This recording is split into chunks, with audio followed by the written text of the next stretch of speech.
আসসালামু আলাইকুম। এখন আমি দাঁড়িয়ে আছি আমাদের মোহাম্মদনগর এলাকার কালারফুলস্থ ঠিক কালারফুল ব্রিজের নিচেই গফুর আলাউদ্দিন জামে মসজিদের আপনারা ঠিক পিছনে দেখতেছেন এটির কাজ প্রায় চলমান। তো আমি আজকে এখানে এসেছি এই মসজিদের নির্মাণে কি পরিমাণ অর্থের প্রয়োজন এবং তাদের যারা এটা দায়িত্ব নিয়েছেন তাদের সাথে একটু কথা বলার জন্য। আসসালামু আলাইকুম আঙ্কেল, কেমন আছেন? আহ, ভালো আছি ইনশাআল্লাহ। গফুর আলাউদ্দিন জামে মসজিদ একটি ঐতিহ্যবাহী মসজিদ। তো আগে তো এটা পুরনো ছিল, তো এটা আপনারা অস্থায়ীভাবে এদিকে একটা করেছেন। এখন এটা করতে আপনাদের কি রকম খরচ হচ্ছে এটা আমাকে একটু বলবেন? আসলে এই মসজিদটা দীর্ঘদিনের একটা পুরানো মসজিদ, অন্ততপক্ষে 200 বছর পুরানো আগের মসজিদ। এটা একটা চট্টগ্রাম দক্ষিণ জেলার ঐতিহ্যবাহী কালারপুল স্থান।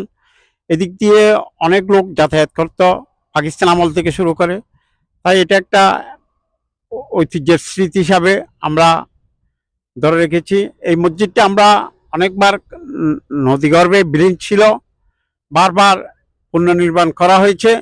এবার আমরা স্থায়ীভাবে একটা নির্মাণ করার জন্য পদক্ষেপ নিয়েছি। প্রায় 50 লাখ টাকার উপরে ব্যয়ভার ধরা হয়েছে। এ পর্যন্ত আমরা প্রায় 17 লাখ টাকার কাজ করে ফেলেছি আপনাদের সাহায্য সহযোগিতায়।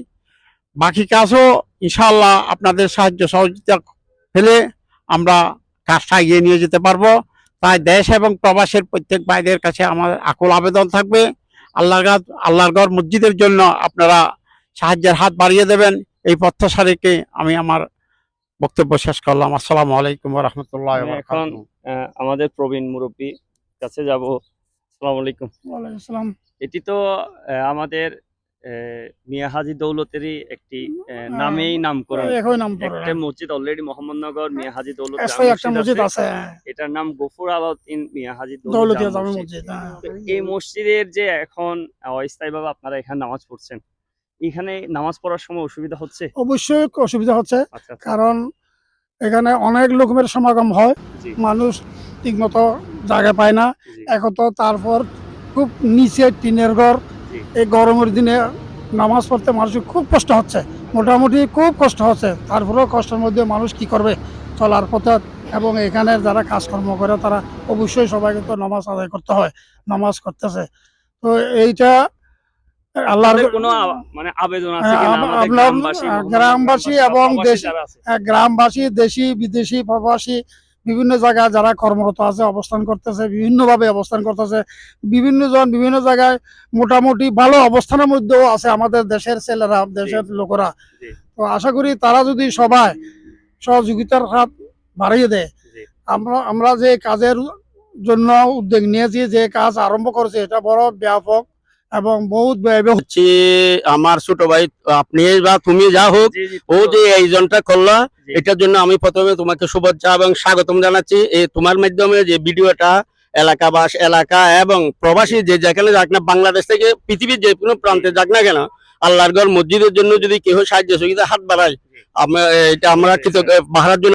এইটা নিয়ে আপনাদের ব্যাংকিং অ্যাকাউন্ট তো আছে? জি আছে। তো আপনারা তো দীর্ঘদিন আমাদের হুজুরের সাথেই আগেও দেখতাম এখানে নামাজ পড়ছেন, এখনো অনেক মানুষ নামাজ পড়ে। করে এখানে যে দুইটা ফ্যাক্টরি আছে, জি এদের সাথে কি কোনো এই ব্যাপারে, মসজিদ নির্মাণের ব্যাপারে কোনো কথাবার্তা আপনারা বলেছিলেন? এদের ব্যাপারে যোগাযোগ আছে, ওরা একটা আশ্বাস দিয়েছে। আসলে এটা হয়তো ইনশাল্লাহ হবে। পাঁচ যেখানে নামাজ মসজিদ নাই, বিশেষ করে ইসলাম মসজিদ নাই, এই মসজিদটাই হইতেছে শুক্রবার হলে এখানে অনেক লোক সমাগম হয়, বিশেষ করে ফ্যাক্টরি গুলা থাকলে।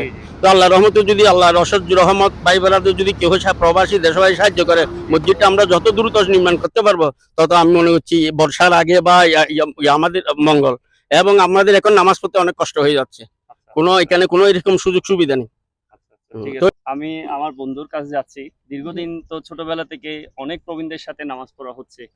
এখানে আমাদের অনেক ইয়াং জেনারেশন আছে, গ্রামের অনেক বড় বড় যারা আছে, ওনাদের সাথে তোমাদের কোনো কথাবার্তা বা হয়েছিল কিনা? জি, আসসালামু আলাইকুম। আমরা ছোট থেকে এই কালারপুর মসজিদ, মিহাজি দৌরাতে মসজিদ, এখানে নামাজ পড়ে আসতেছি। কালারপুর মসজিদ অনেক দিন ধরে জরাজীর্ণ অবস্থায় ছিল। আল্লাহ রহমত, আমাদের মুরব্বীরা এখন এটা পুনর্নির্মাণের কাজে হাত দিয়েছে। আমি আমার, বিশেষ করে আমাদের এলাকার বড় ভাই বিভিন্ন জায়গায় বিভিন্ন সহযোগিতা করে থাকে। ইনশাল্লাহ আমাদের এই মসজিদের কাজও থেমে থাকবে না। ইনশাল্লাহ ওদের সহযোগিতায় এবং প্রবাসে যারা আছে ওদের সহযোগিতায় আমরা আমাদের মসজিদের কাজ শেষ করতে পারবো। সবাইকে আমাদের বিকাশ নাম্বার এবং ইউসিবি ব্যাংকের অ্যাকাউন্ট নাম্বার দেওয়া থাকবে। আপনারা দয়া করে আল্লাহর ঘরের জন্য দিবেন, আল্লাহ এর প্রতিদান দিবে। আপনার ধরে নামাজ পড়েন, নামাজ পড়তে একটু কষ্ট হয়, যে একটু অসুবিধা হচ্ছে। জুমার সামনে নামাজে মানুষের মানুষের সমাগম বেশি অনেক হয়। সমর্থ, দুইটা ফ্যাক্টরি সামনে আছে, এখানে জি, জি। শ্রমিকজন আসছে কিন্তু এখানে মানে জায়গা দিতে পারতেছে না। ও আচ্ছা আচ্ছা, সেজন্য একটা মসজিদ নির্মাণ করা হচ্ছে। জি। সেজন্য এখানে অনেক যে টাকাগুলো টেন্ডার করা হয়েছিল, এখানে অনেক টাকা শর্ট পড়তেছে। জি জি সেজন্য দেশবাসীর কাছে বলবো এবং প্রবাসী ভাইদের কাছে বলবো যে আমাদের মসজিদগুলো আমরা যাতে ভালোভাবে নামাজ পড়তে পারি জি। এবং মসজিদে যাতে, তাড়াতাড়ি যাতে মসজিদটা হয়। হ্যাঁ, এখন সহজে। টাকা পয়সা অনেক কিছু প্রয়োজন আছে, সবাই যাতে একটু হেল্প করে আল্লাহর। যখন খলিফায়ে রাশেদিনের আমলে চলছিল তখন মসজিদের জন্য অনেক টাকাই বিলিয়ন করেছিলেন। যুগে যুগে মুসলমানদের যে ঐতিহ্য, ইসলামের শিক্ষা ও সংস্কৃতির জন্য অর্থ বিলীন করা, সেটা প্রত্যেকটা মুসলমানের অন্তরে যাতে আসে। এই মসজিদটা নির্মাণ করার জন্য আমাদের গ্রামের যারা আছেন, ছোট বড় এলাকার প্রবাসী যারা আছে, পৃথিবীর বিভিন্ন প্রান্তে মোহাম্মদনগরের যারা ইয়াং জেনারেশন আছেন, যারা দেখবেন, আমি আশা করব আপনারা যে ওনাদের দুইটি বিকাশ নাম্বার এবং ইউসিবিএল এর যে ব্যাংক অ্যাকাউন্ট নাম্বার ওনারা দিয়েছেন, সেটার মাধ্যমে আপনারা লেনদেন করবেন এবং আপনারা এটার অবশ্যই যদি জবাবদিহিতা এবং রিসিপ্ট চান, সেটাও ওনারা কমিটি দিয়ে দিবে। ঠিক না আঙ্কেল?